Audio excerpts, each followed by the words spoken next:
41 దినములు నీ దీక్షను పడితిరో, నా గొంతు గానాలు నీకే వినిపిస్తిరో.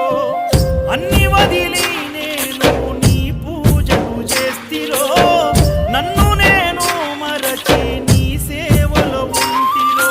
భక్తితోని భజన చేస్తూ బయలుదేరితి, శక్తినిచ్చి నన్ను నడిపించు శబరికి. నేను అలసిపోతిని నిన్ను చూడలేనని, నీ భక్తుడైనా నే బాటసారిని. క్షణముండలేను తండ్రి నేను తల్లడిల్లిపోతి, ఈ పాదయాత్రలో నీ దరి కాననైతిని. ఎంత దూరం